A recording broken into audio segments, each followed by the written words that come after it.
观众朋友你好，我是郭国正，欢迎收看今日新历11月17公视台语台的报新闻。咱先来关心本地明年内政部特别甲民众的身份证换作数位证件，不过立法院决定把这条8亿外预算冻结4亿起来。10月底空军 F51的战斗机坠落海，飞行官朱冠明牺牲，再起蔡英文总统追访伊中校的搬解。美联社报道，世界卫生组织 WHO 的总部到达已经65个人染着武汉肺炎，不过 WHO 这边是公布影。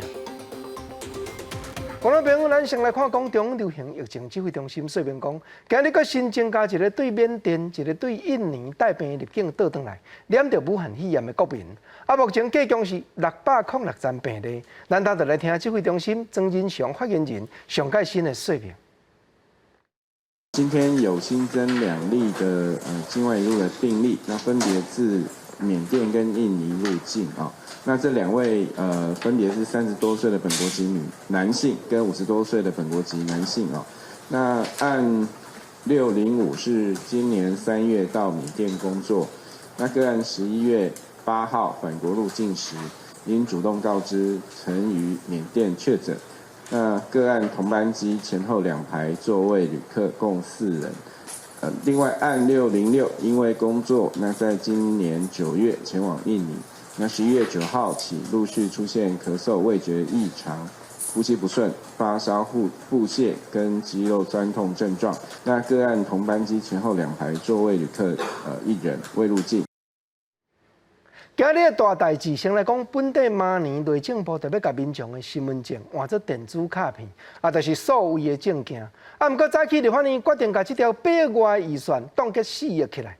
有过路的民进党的立委甲学者专家表示讲，上好是先通过专门的法律，加强保护民众的生日、住所种种一寡个人的资料，时到数位的身份证才通发。内政部按算每年换数位身份证，但是各界议员对资讯的安全有所疑问。内政委员会伫10日审查预算的时阵，调野立委协商，把数位身份证换这计划原本编的8亿6千外万的预算，把4亿冻结开，必须要等到内政部专案报告才会当动用。内政部长徐国勇强调，为了向数位国家的方向行，按算明年1月开始试办换数位身份证。这个专案报告当然没有问题啦，我一定要做。明年1月就会开始来做相关的这些来试办啦。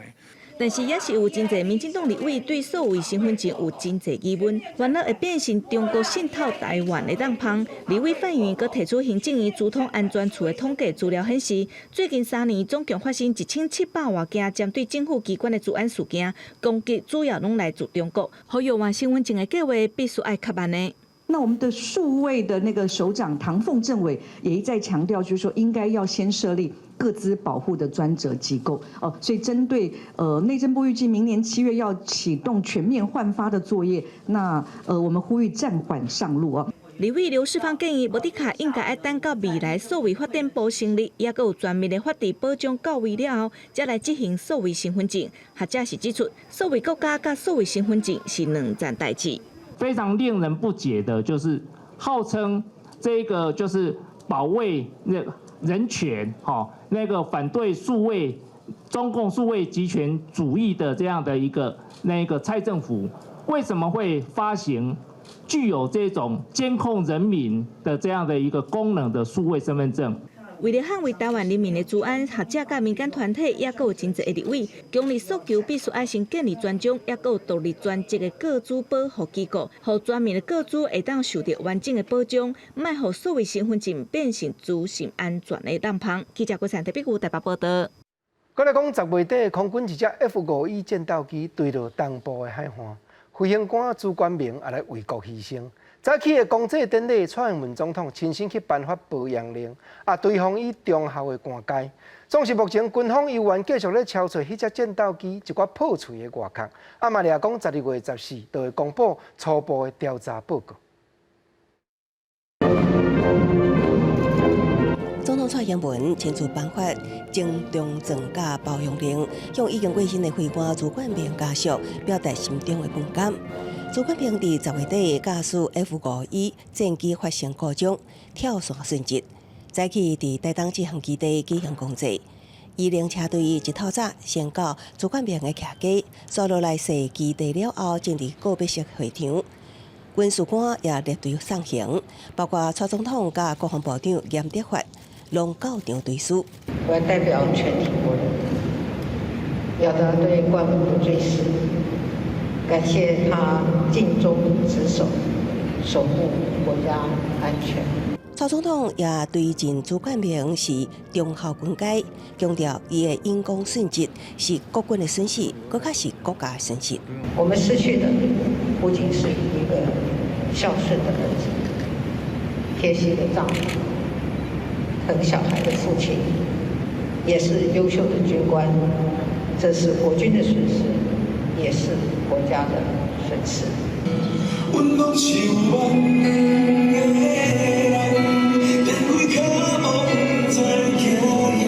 公祭中也播放朱冠明在新进前的创作曲《那天》，感念伊守护家园的用心。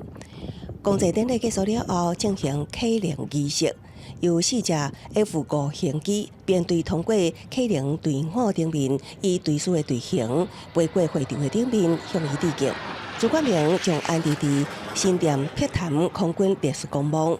另外，伫咧找找战机残骸的工作上，军方派出纳雷男到失事的海域侦测失事战机的位置，也搁委请民间公司找找，不过当地海象无好，执行上较困难。空军也将伫12月14公布初步失事的报告。记者综合报道。关心政治，先来讲国民党继续针对进前行政院制作网络的文宣品这条带，攻击讲政府已经变作假新闻的中心，因为迄个解说政策的图拢是咧为高平。台湾民众党的立委也去监察院检举这条违背行政中立。国民党嘛同款继续伫立法院占发言台，当第10摆唔放苏贞昌院长上台报告。虽然前行政院发言人丁一鸣因为牛肉面事件的风波来请辞，也是无法度互在野党平静落来。17立法院议会议场内底，国民党持续用蔡英文等5个人人形的扛棒来占领这巡台，连续第10届阻挡行政院长苏贞昌上台报告。苏贞昌道歉，苏贞昌道歉。过去9次没有办法上台，那人民也没有办法知道政府在为你做什么，这样很可惜。拜托国民党的立委停止悲歌。国民党党团召开记者会，批评行政院加做假新闻的制作中心，因为根据预算法的规定，政府的文宣都要明确公开机关的名称。因指控行政院的编辑做100多张的图拢无标示，立委就阁提出刑事告发状，要告苏贞昌违反食安法46条之一，散布谣言。我们已经告发，我当检举人，我自己就当检举人。丁仪明，你要保他可以道歉4次，苏贞昌道歉4次，为了丁仪明。那你为全国老百姓说你仓促进口莱猪，1月1号进口莱猪有沟通吗？没有。国会有沟通吗？没有。民众党党团早起嘛抓行政院做的图，去监察院检举行政院发言人是违反行政中立。应该要公布这3个月来到底做了哪一些的图卡，做了哪一些特定人士的一个言论上面的不实的内容。做文宣讲真的有赚有赔啊。发言人保证一定有风险啊！这是政治风波，大概对他们来说可能不属于谣言的散布的性质。针对丁一鸣请辞了后的风波，苏贞昌强调讲，若有唔对，就要认错，其他伊就无愿意去讲啥。因为民进党立委是认为讲，这已经炭烧做政治的风波，无应该因为孤一个事件，外加人民来沟通政策。记者综合报道。再来讲，美国的总统大选渐渐落幕。早起外交部詹浩仁处长也表明讲，外界唔通想讲因政党轮替，咱两边的外交就无希望。另外讲到美国现任的川普总统，敢有可能来台湾访问？詹处长也直接说明，这是一款用假设的问题。目前外交部确实是无这方面的计划和安排。这个问题由立法委员来问他们已经通过的决议案的这个问题，这是很奇怪的。事实上，外交部没有做这样的规划嘛？我们如果要规划的话，当然会在适当的时候跟大家做说明。我们的立场都一致啊，所以这个没有不同调的问题，假设性的问题啊，譬如说美国总统川普会不会在这个卸任前访问台湾？国务卿 Pompeo 会不会访问台湾？或者是有没有美国的军舰靠港？我们并没有相关的规划。外交部这边搁再一摆强调，针对这款假释性的问题，实在拢毋捌和美国大声探讨过。另外就是经济部陈正奇处长会带团去美国参加头一届的台美经济欢迎伙伴对话会议。那这款往来真密切的气氛，敢原来因为美国总统换人起变化？外交部依然是强调，双方面拢有意向会长期保持对话才是。再来讲时代力量这党，因为前任的主席徐永明卡着受人诬陷的案件，煞后尾高玉婷主席顶日也来请示，但经过党内决策会议推荐的新主席陈椒华立委早起上席，伊也借用前任的黄国昌主席的话语，讲若倒位有不公不义，本党就该当爱去处理，嘛表明家己的任期一定会做甲头。时代力量前主席高玉婷顶日宣布请辞，时代力量决策会议推选立委陈椒华来接任党主席，早起正式就职。陈椒华长期伫咧环保运动在拍拼，即届接党主席的职务，会继续以10项核心议题来做工作重点。陈椒华嘛引用前主席黄国昌的名言来自我辩题。我认为时代力量还有许多人，包括我自己，仍然非常重视这些承诺，所以让我再说一次。无论是在台湾的哪个角落，哪里有不公不义，哪里就应该有时代力量。陈椒华讲到，时代力量应该开始准备2022年的地方选举。伊认为讲侵入地方是时代力量袂当闪避的课题。伊嘛甲各县市的地方议员，还有立委区选地王婉如来请教，结合地方党部甲立法院党团的力量，退出落来选举开始做初步的准备。要持续的努力让社会知道时代力量改革的这个决心那真的非常感谢这个陈椒华委员我们就是说一定会全力的来协助过去有一些大家在这些风风雨雨当中有一些担心，但我想不论如何，我们会继续用行动来证明，让大家看见我们的方向，让大家看见我们的努力，有愿意的一起来跟时代力量一起来并肩作战。这届主席任期到明年2月底，陈椒华表示会做好。时代力量嘛公布新的人事，由白庆芬担任新任秘书长，另外有包括新德县议员、桃园市议员等5个副秘书长。其他关于党部改革的项目，陈椒华嘛阁召开记者会来说明。记者综合报道。我来关心国际来讲，美国现任的川普总统又搁伫咧网络表示，要对法院提出大条案件的告诉，来挑战这边总统选举的结果。不过新当选的拜登嘛公开要求，交接唔通搁再前，那总连要等到明年正月20才甘愿落任，无法度互新政府大声甲武汉肺炎的预防社发落去民间，祝福普遍，恐惊会有愈侪人遭遇不幸。拜登发表胜选演说已经过1礼拜，川普看起来也是无要进行政权交接。拜登在来上新的公开谈话呼吁唔通搁拖落去，若是真正等到明年1月20才交接，伫苏新政府处理新冠疫苗的注射计划会慢过半月，到时阵会有搁较侪人死亡。More people may die if we don't coordinate. Look, as my chief of staff Ron Klain would say, who handled Ebola.A vaccine is important. 美国新冠肺炎疫情目前伫咧军家已经有超过1100万人确诊，24.6万外人致病死亡。拜登任命的新任政府白宫幕僚长柯林恩表示，明年初必须要公开来注疫苗，拜登团队必须要随甲川普政府内部专家来合作，才会当确保疫苗计划会当顺利来进行。就算美国总统川普15推文讲，选举去互操控，所以伊赢。外界解读是选后头一届公开承认对手拜登胜选。伊的私人律师朱利安尼伫咧接受《福斯新闻》专访时阵，佮特别驳回讲绝对无即种代志。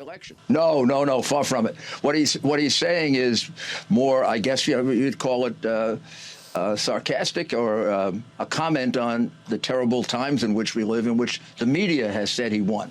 另外一方面，川普推文伊阁会向法院提出大案件来挑战2020的选举结果，官司未来方向也无清楚。不过会当确定的是，明年1月20落台了后，若是减少总统所享受的司法豁免权，恢复平民身份的川普，会面对规大关的性侵、诈欺、洗钱、逃走税的司法诉讼。4年以来，因为总统豁免权全去互藏伫遐的司法案件都有6件，等咧调查也是特别去互调查的刑事甲民事诉讼超有30件。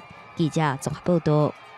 再来讲，昨美国的莫德纳生物科技公司也宣布，因所研究出来的武汉肺炎预防剂保护的效果已经会当达到94.5%。不过，世界卫生组织 WHO 的秘书长 Tedros 谭德赛也警告讲，预防传染症工课就要做好10层，干那要忙要靠预防剂，病症大流行，同款嘛是歹收煞。美国生技公司莫德纳昨日表示，根据疫苗后期临床实验的数据，针对新冠病毒的防护力会当达到94.5%，超过进前发表的防护力有9成的辉瑞疫苗。I had a very slightly sore arm after each injection, much like I would get from a standard flu shot. Over and above that, I've had no ill effects, and it didn't really feel like anything at all had happened. 莫德纳嘛是伫咧辉瑞了后，最近第2间疫苗实验传出好消息的公司。Our vaccine, mRNA-1273, is able to prevent COVID-19 disease, including severe disease in people who've received it. It's really just a milestone, though, but we still need to complete the regulatory process, which involves completing the study and generating more data, even some follow-up and safety data. We hope to have about 20 million doses of the vaccine by the end of this year, by the end of the calendar year. And we're looking forward to making about 500 million to 1 billion doses next year. But that is going to be a 24/7 operation. 后面已经预告的采购4.05亿剂，英国500万剂。世界卫生组织对莫德纳疫苗嘛表示真欢迎，不过世卫秘书长谭德赛当天嘛警告，干那靠疫苗嘛无法度结束大流行。A laissez-faire attitude to the virus, not using the full range of tools available, leads to death, suffering, and hurts livelihoods and economies. This is not the time for complacency. While we continue to receive encouraging news about COVID-19 vaccines, 辉瑞进前发表疫苗必须保存伫咧摄氏-75度，莫德纳是毋免保存伫咧极低温，摄氏-20度就会当保存6个月。若是放一般的冰箱，嘛会当保存1个月。运输配送是较有利。莫德纳的实验是伫咧美国研究3万个受试者，一半做2剂疫苗，前后是让4礼拜，另外一半是做安慰剂。伫咧观察期间，95个受试者是得到新冠肺炎的人，其中做疫苗的人敢若5个，其他90个拢是做安慰剂。当前患者11个人全部拢是安慰剂迄组，这款的结果嘛显示讲疫苗是有效的，而且会当预防重症。记者综合报道。咱原来插一个国内的花啊咧，美国莫德纳公司这支预防剂比较进前辉瑞药厂的产品保护力加真悬，连保存嘛较简单，用人家厝的冰箱冰嘛通冻1个月袂失效。咱台湾敢有通买到这排预防剂？卫生福利部陈时中部长是讲，每一组咱拢有保持的季节，有预防剂研究出来，对全世界真实也是好代。第顶礼拜，辉瑞药厂甲德国 BNT 联手研发的新冠肺炎疫苗发布上新的研究成果。美国生技公司莫德纳嘛公布上新第3期的临床试验数据，发现这间公司的新冠肺炎疫苗防护力达到94.5%，比辉瑞疫苗的90%更较悬。针对这件代志，国内专家表示，2间疫苗拢属于 mRNA 疫苗技术，嘛拢需要冷链保存。不过莫德纳的冷链保存，敢若需要零下摄氏20度，同一般的冰箱嘛当保存1个月，那是会当引进台湾可行性是较悬。它可以放1个月，在4度左右。可是如果你在传送的过程当中就把时间用掉，你到了终端点的时候，你的能放的时间就缩短。李斌表示，莫德纳公司伫美国找3万个人来进行疫苗试验，一般受试者注2剂疫苗，而且2剂疫苗注射是当4礼拜。美国政府已经表态，会赶紧批准辉瑞甲莫德纳2间药厂新冠疫苗的紧急授权使用，上紧今年底会当量产上市。不过外界反对讲，莫德纳并无伫咧新冠肺炎全球处理机制 COVAX 头一波的候选名单内底。那安尼台湾敢是会当买到这个疫苗？我们大概任何的厂商，我们都有在接洽。那我想能够有一些好的疫苗能够出来，这是对整个我想对于全球世界大家都是一件好事情。但是中强调讲，任何疫苗拢有在制作，嘛捌甲莫德纳来接触，双方拢有意思要合作。不过数量甲介绍甲谈判，嘛看当时会当融会，无论是倒一种管道，嘛拢在拍拼袂放弃。记者综合报道。再来讲，因为武汉肺炎伫咧欧洲又搁严重摊开，当瑞典这国的政策也开始动硬，要求民众唔通开 party， 唔通出入健身房，公共场所过来嘛袂当超过8人汇集。另外，美国联合通讯社这个国际媒体讲掌握到内幕，逼出世界卫生组织 WHO 的总部，到今计共已经发生65个人染病了。根据美联社出的世卫组织运作主管13发布员工的内部电子邮件，日内瓦总部顶礼拜有5名员工确诊新冠病毒。其中4个人属于同一个团队，另外1个人不甲因接触。虽然批中无指明已经符合同一个场所2个人确诊的群聚感染定义，批中也讲，自疫情爆发以来，世卫组织总部累计65名员工确诊。虽然多数员工远期工作，不过确诊中的36人去过总部，另外半数都伫总部上班。16面对提问，世卫后人总部爆发疫情。We do have some cases in the last week that are linked together. We don't know if they're an actual cluster. And so we do have cases that are linked within a team, but there are possible ways in which they were infected outside of the premises. So we're still doing the epidemiologic investigation with that. 最近澳洲新冠病毒疫情增加，世卫组织总部所在的瑞士日内瓦尤其严重。累计确诊的员工中有49人是过去2个月来胃着病。世卫组织也无回应，包括拄啊结束隔离的秘书长谭德赛等高层，敢是有人确诊。疫情爆发以来，北欧国家瑞典一直行家己的路，坚持较严的防疫，因为疫情恶化，16政策大转变。Det kommer att föreslås att från och med den 24 november så får maximalt 8 personer delta på en allmän sammankomst och offentlig tillställning. Maximalt 8. 伫这进前，政府规范的公共场所聚会人数上限，看情况定伫50还是300人。瑞典总理勒文表示，即马聚会上限减缩到8人，是以前所无的措施，会相当程度减负生活，也过绝对必要。伊呼吁国民唔通去健身房、图书馆，唔通聚餐聚会，将活动拢取消。餐厅、酒吧会当继续营业，每桌上侪8人。10点以后禁止卖酒精饮料。商店、学校拢维持开放。相关限制有计进行4礼拜，不过也可能延长到耶诞新年假期。瑞典人口大约1000万人，疫情爆发以来，无强制挂嘴暗，也无封城令，尊重个人自由甲纪律的原则，一度被叫做佛系防疫。不过，欧洲第2波疫情爆发以来，情况恶化，目前累计确诊17万多人，有6100多人病死。顶礼拜单日新增确诊挖近6000人的新冠，促使当局缩严防疫措施。记者综合报道。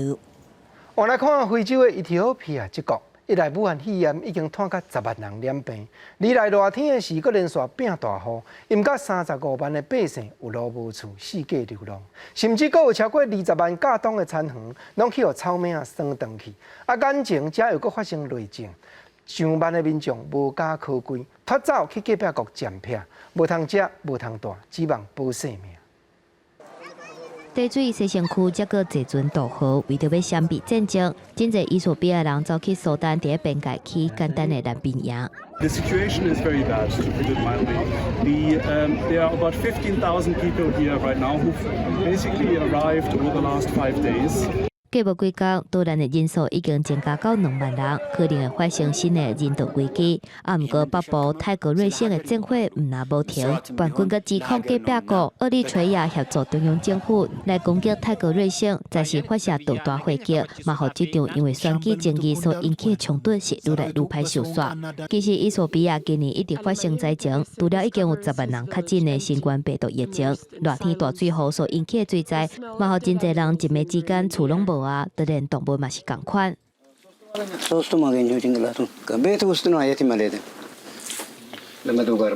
联合国人道事务协调厅指出，水灾已经致使当地35万人有路无厝，部分灾民暂时住伫私立学校的避难所，不过物资无够，因差不多拢是营养不良，佮加上卫生状况无好，医疗团队烦恼讲会发生传染病。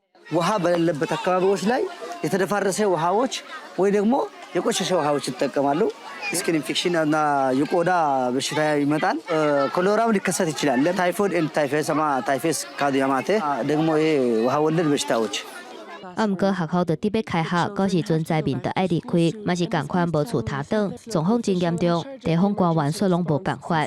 حدلو دوما كورونا تبعيلو سجني كورونا كل قحنا كل تبعينيجي لي سوق هايتي تاني تنا ما بعرينك يسلته أفا هايتي بعري أفا هايتي وبعري دبوك هنا يا awai dawk ni timetihan anaiti gawruk suktibarku awai。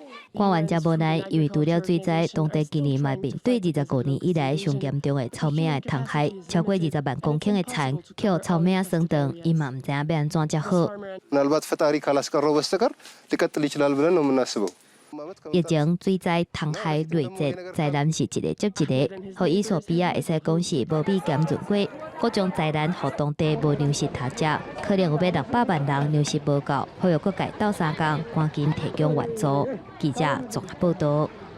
倒转来关心国内一波上届新的消息，这站已经有几多间大学拢发生学生行地路的不幸。早起国民党的国家政策研究基金会用卫生福利部统计的资料说明讲，袂上24岁的少年家，去年有通报9300外人次，拢捌想袂开。学者也讲，要提供这款意外，毋是干那增加辅导的人员，佫着爱教少年人确实去面对心理的压力。 伫大学教册20外档，杨昌林新的学年拢会请学生自我介绍，写10个优点，但伊拢会看到互人心疼的学生，而且这几年愈来愈侪学生无法度完成，阁有学生写活着是一个错误。我的功课不好，我没有朋友，我连电动都打不好。我每天在手机上看到每一个人的生活都过得这么快乐，大家吃这么好的东西，然后跟朋友出去玩，我觉得我真的是乏善可陈。 我觉得我活着是一个错误。杨昌林讲，甲同学的关系、功课、感情、家庭，拢可能是学生自我伤害主要原因。国民党智库按照卫福部统计指出，2019 24岁以下通报轻生有9300外人次，青少年自我伤害死亡107年220人，108年267人，其中15到24岁青少年有257人。 表示我们2019年每天有将近30个人意图自残。青少年自我伤害死亡是愈来愈严重。自伤心理师工会全国联合会副理事长罗慧群指出，社群媒体流行，互青少年去比较。 网络嘛有人发现打击自信这种状况，若是无人帮忙来反核证实，可能发生无好代志。 手段脚段没办法嘛，一定得去。但是你今天心理受创了，我有忧郁症，我敢不敢跟父母讲？敢不敢跟老师讲？敢不敢跟我的同侪讲？这个被污名化这个问题也是需要大家重视的。专家学者指出，防治自我伤害，唔是补助自伤的人就会当解决，是真正重视心理的健康甲心理的保健，让学生自细汉去学处理情绪甲压力。 有问题去找人斗3工，唔是一件见效的代志。记者邱新志明台北报道。再来讲，早起一寡劳工运动的团体去到行政院门口口，要求政府要紧开始设计劳保基础年金的制度，因为照看50档后是一个在职的劳工爱盼一个退休的劳工，阁有劳保年金若要改革，就要尽量落来民间听劳工的心声。另外嘛有团体咧甲外国劳工斗争取讲，契约的期间若到退休的假金，就要一摆互因领回去才合理。 基础年金，世代团结。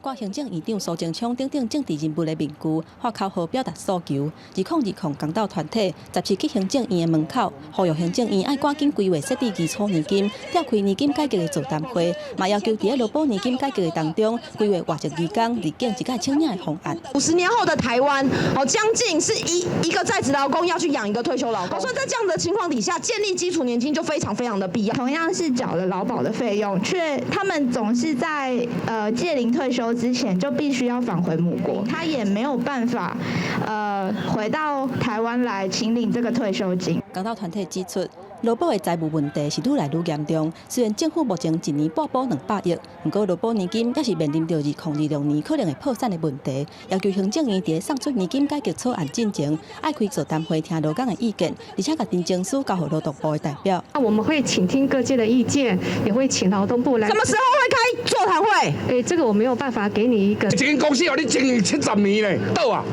讲无钱啊，搁要收钱，安尼合理吗？公道团体不满劳动部的代表，无法度针对劳保改革，互因具体承诺甲时程，所以拢伪诈，而且甲警方发生冲突，尾手也是去互警方驱离。基础年金，世代以团结。咱人外籍移工离境的时阵，一概领老年给付的部分，劳动部指出，外籍的被保险人会当伫符合年龄甲年资等等的条件的时阵，按规定提出申请，并无权益受到影响的问题。记者综合报道。再来讲，今年社会运动的团体所推动的秋斗游行，这礼拜日特别举办。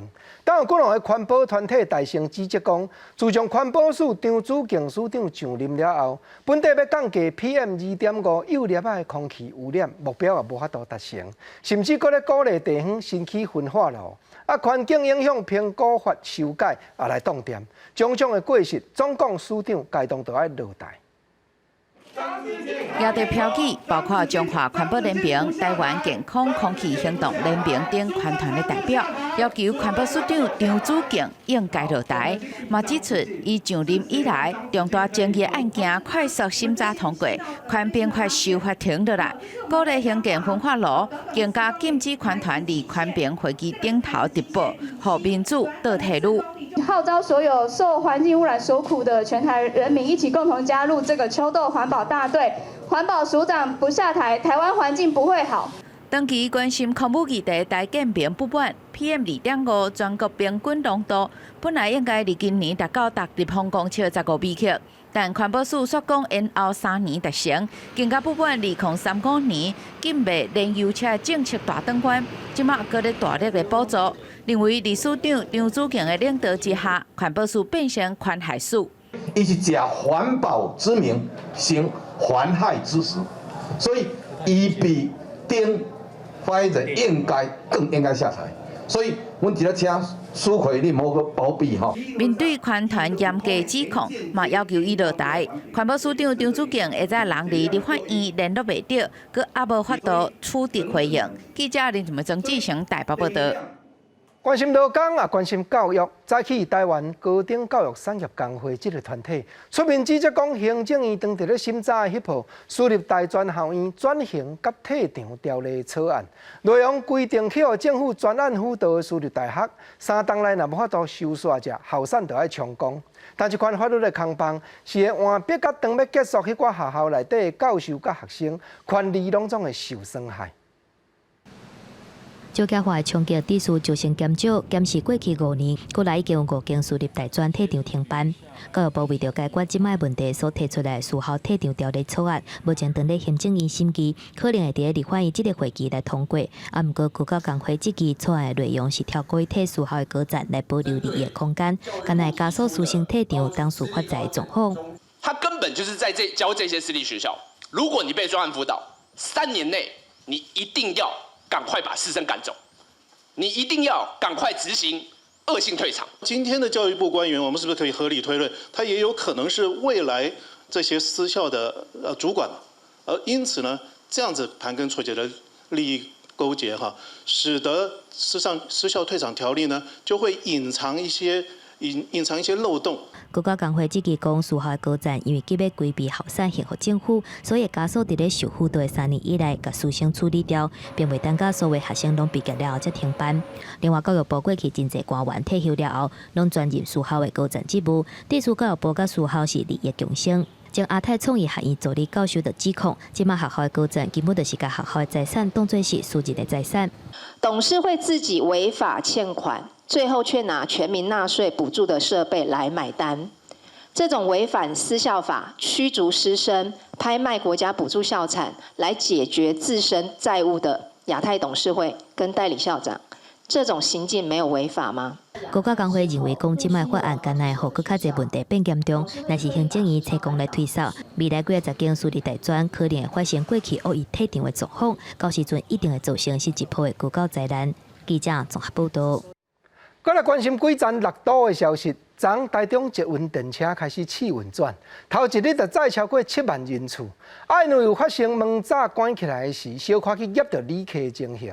罗秀燕市长也要求捷运公司要考虑中部人坐车的习惯性来改善。昨暗阁有民众伫咧网络放假消息，讲台中捷运并车，警方也已经找到当事人移送法办了。伫咧社群网站北屯大细声，一个姓吴的网友16暗时铺文讲，请注意文心北屯捷运路线并车，嘛遂引起大家注意。警方真紧就抓到人，17半暝12点，伫咧网络咖啡厅找到这个散布假消息的民众。表达不当啊，所以用字遣词造成社会的恐慌。该名民众留言以涉及社会秩序维护法第63条散布谣言影响公共安宁者警方将依法就办。这是台中捷运试营运了后第一件风声，警方唔敢放令，问询了后依效违法移送地检署。民众是表示，假消息袂去影响到坐捷运的意愿。我会担心一下，可是我觉得应该不会啊，因为都测试这么久了。台中市政府统计，台中捷运头一天试坐总运量已经有7万人次。中捷董事长表示，主要是来体验坐看卖的人较侪，平常时周间的运量希望会当维持伫咧5万人左右。昨天搭乘的人次74000多哦，那周间的时间应该我的判断大概是5万左右，应该是一个它正常的一个运量。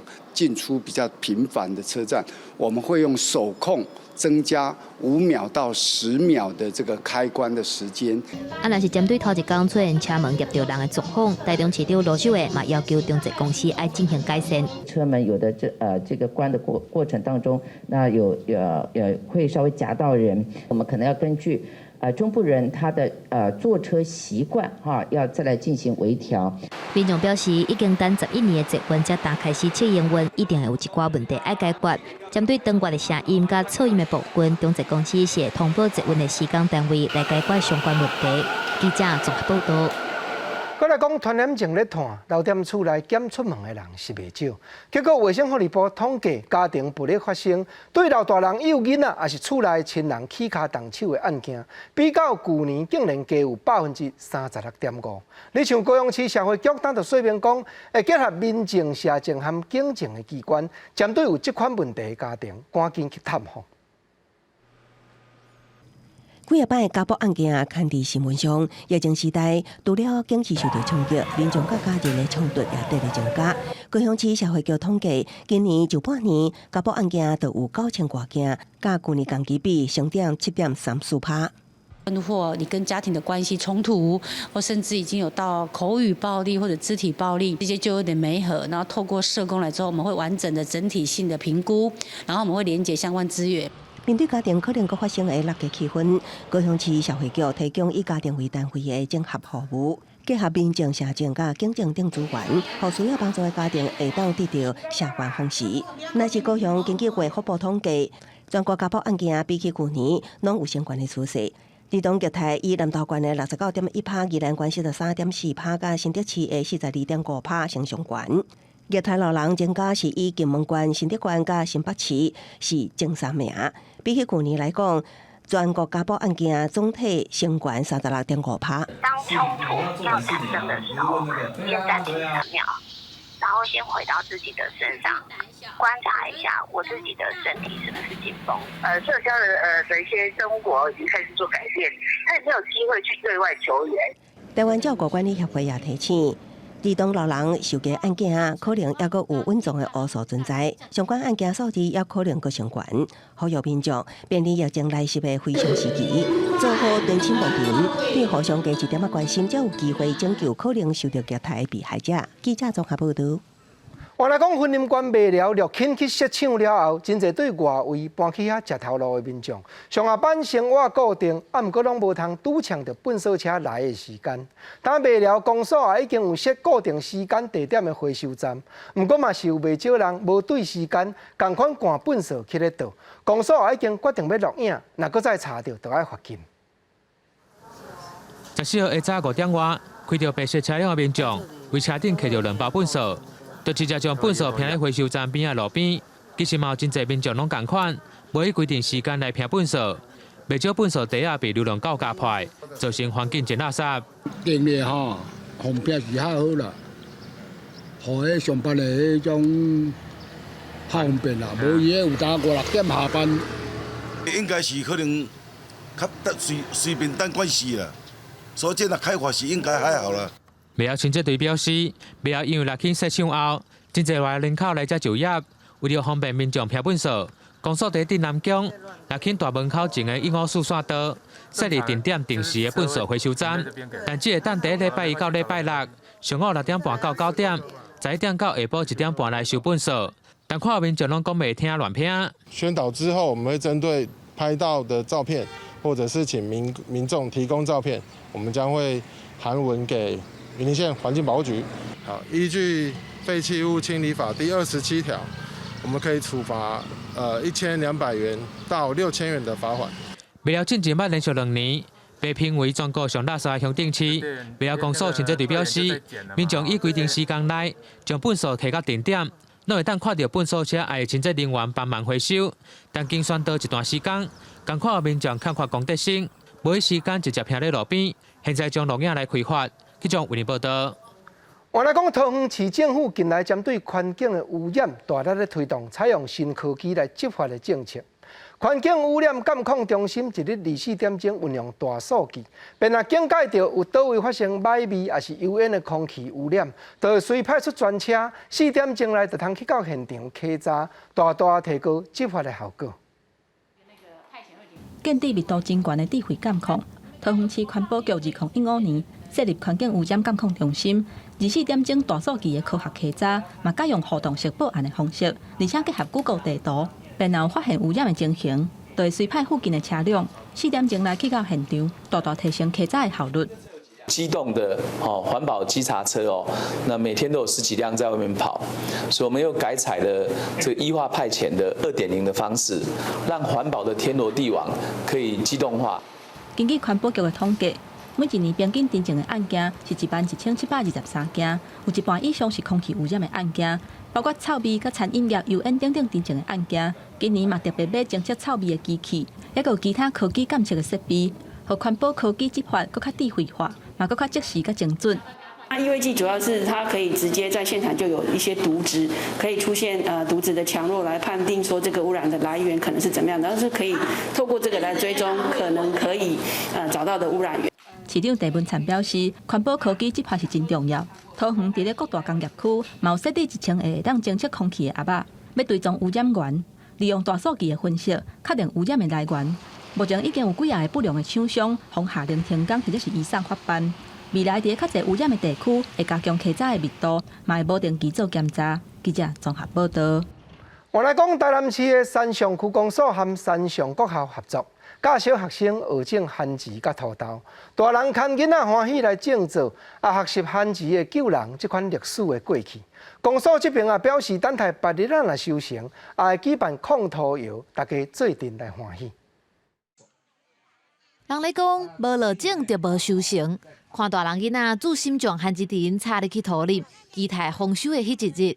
三上区公所和三上国小特别合作，举办种番薯和土豆的体验活动，让大人囡仔同齐来种植，知影做事人的辛苦。什么样技巧？你说一下。就是要种的那个土，我们一定要让他们多找一些，不管活动啊，或者是什么。平一点吗？番薯真正出现伫台湾人的饭桌顶。过去手面趁食的艰苦人，因为白米有较贵，就用番薯签来糜。无鱼无肉，上无也有番薯叶做菜价。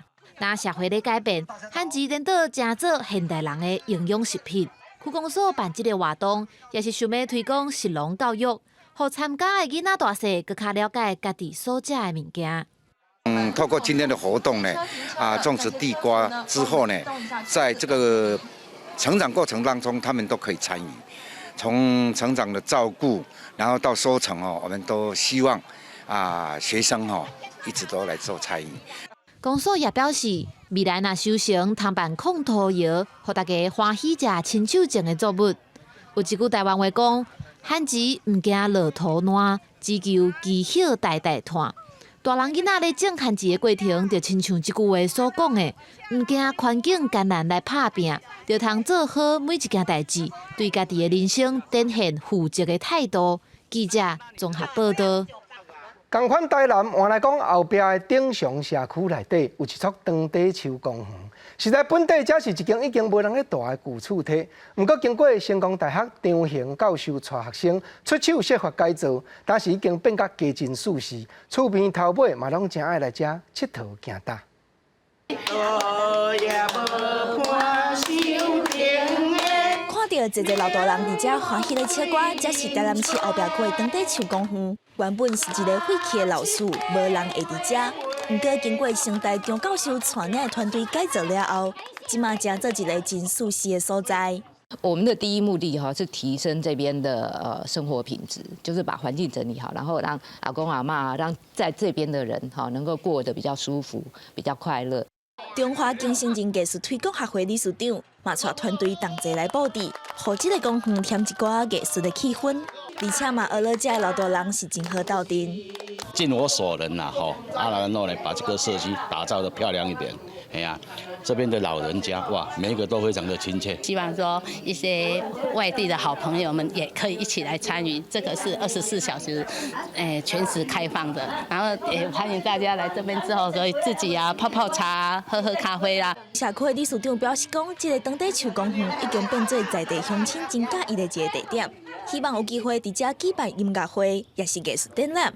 也欢迎外地人到台南佚佗的时阵，通到遮和因做伙享受松弛的时光。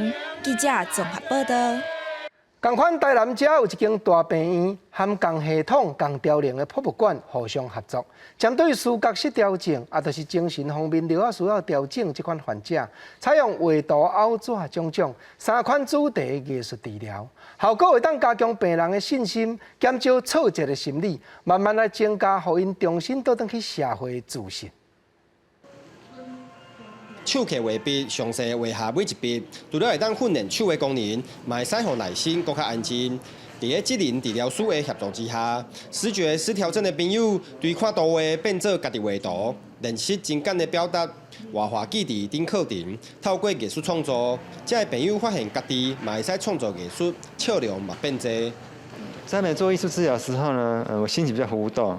而且呢，耳朵里面呢有一些不好的想法，但是做完那个艺术治疗之后呢，让我心慢慢平静下来了，精神也不再那么紧张了，整天让他东想西想的，安静下来了。为了让视觉失调的朋友靠艺术治疗来让因的思考甲情绪会当较安静，台南就一间病院甲博物馆合作，总共17堂课，分为艺术修复、凹纸的创作、画图等3大主题，让视觉失调的朋友会当伫个艺术创作当中得到疗愈。事实上，影响我们的病人最大的问题，反而是认知功能的下降。鼓励让他们透过非口语的表达，可以让他们好好谈谈他们内心的世界，他们的想法。更长的时间，3个月、半年，甚至更长，可以到1年，可以慢慢的改善他们的手功能、记忆力，还有他们的注意力。艺术就是会让我们一般人除了说他的心灵或是情绪得到陶冶之外，包括他的思想，包括他的见解，其实有时候都可以透过艺术去传递。万方是表示，近年来社会重大案件的报道，和视觉失调的病人以及伊的家属深受污名影响，尤其除了精神的状况以及认知的功能受损，情绪表达困难，嘛成为回归工作甲就学的主要障碍。除了这几个治疗之外，嘛透过艺术治疗，慢慢提升病人的自尊，重启转去社会的自信。记者王正混档报道。我来看婚姻馆古客城有一个建筑的专家曾新利老先生发挥灵感，甲恒春古城、台南赤坎楼，阁有斗南门早前西洋的建筑，拢总用细景的模型做起来，尽量要甲这寡古早建筑外观、秀面设计的风格，拢保存互下底详细了解。恒春古城赤坎楼，日本迪士尼乐园，一栋一栋摆伫咧岛顶，看起来新达达，就亲像因当初拄起好的模样。这挂模型是今年已经88岁曾新利老先生10多年来作品。少年的时做建筑工程的曾新利，对建筑物有特殊的感情。退休了后，世界旅游，不过却发现讲有真侪珍贵的古迹，因为风咧口日地拍，渐渐袂堪折，甚至因为现代建设，一栋一栋去互拆掉，心内就出现讲，若是无保存落来，后代就看袂到的想法，会决定用模型的方式，把这寡早期的建筑保存落来。去到恒春遐看到迄古城，去遐等于那古城。我看到迄，讲哦，这只古楼哦，这若无甲做模型起来，将来若拆掉无使。因为本身就是做建筑的，手路甲品质拢受到当地居民的肯定，因为年岁大，转做去细经的无兴趣。金足甲看，伊的作品当中，连厝遐两条拢刻甲真有路，亲像是这栋斗六早期出名的西洋建筑和壁楼，其实伫1988年的时阵就已经拆掉啊。不过因为有装新里的模型，互即卖囡仔也会当看到当初时的模样。有听斗六的人咧讲，这间韩壁楼就要拆掉了。我是讲，这遮水的物件，这无来甲做做模型。起来哦，将来未当看，尾再甲周围拢照3楼去翕倒落来。高建筑会旧会后，虽然模型无法度完全保存建筑本身的规模，但是伊毋忘透过模型，甲珍贵的历史建物，也是迄当时的建筑风格流传落去。记者综合报道。再来讲，台南地国立台湾文学馆，这个月正咧举办新的文学展览活动，现场设计出真侪用手点、用嘴讲、用耳孔听的互动游戏，确实真趣味。你可以把自己的名字输入上去。你可能会晓用台语念家己的名，毋过要安怎写，会当靠这台电脑，佮甲你倒做名片，变成你的名片。那这个名片差别不同之处在于，它是白话字拼写的。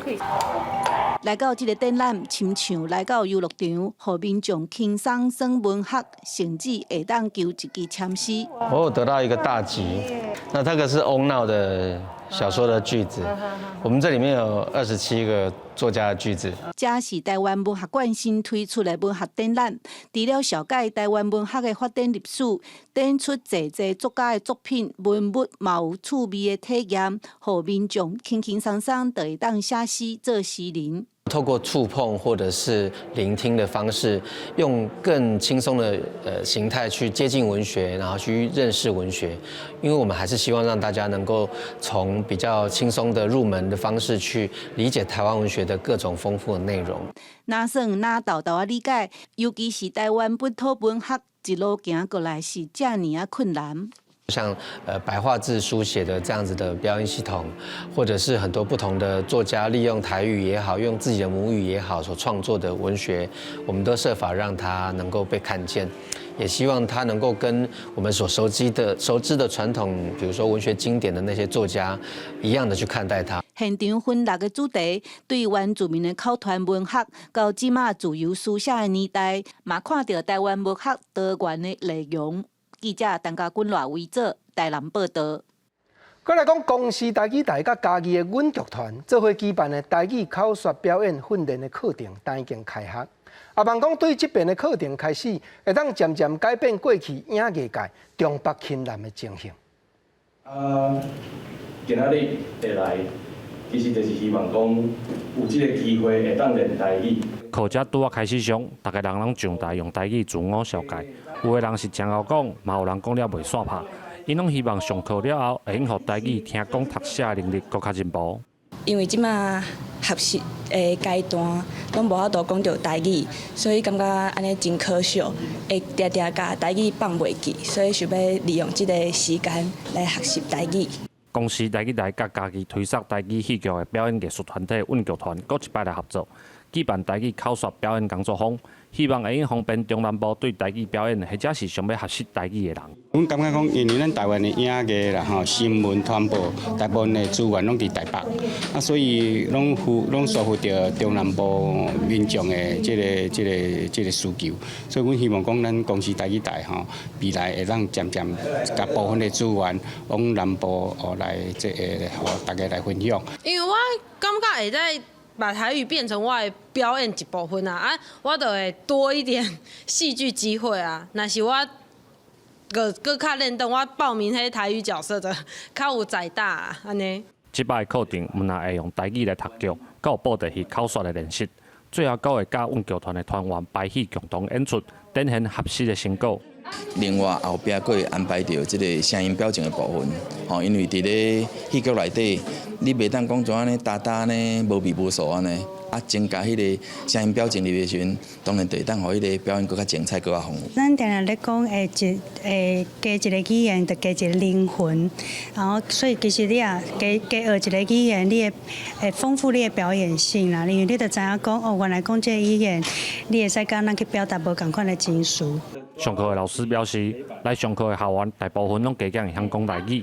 透过一寡生活思维的加强，希望互因会使有更较正确的表达，嘛增加对台语使用的认捌。恭喜台语台为你开创新未来。记者林慧婷家己报道。观众朋友，下半部天气变化，咱来看各县市详细气温的资料。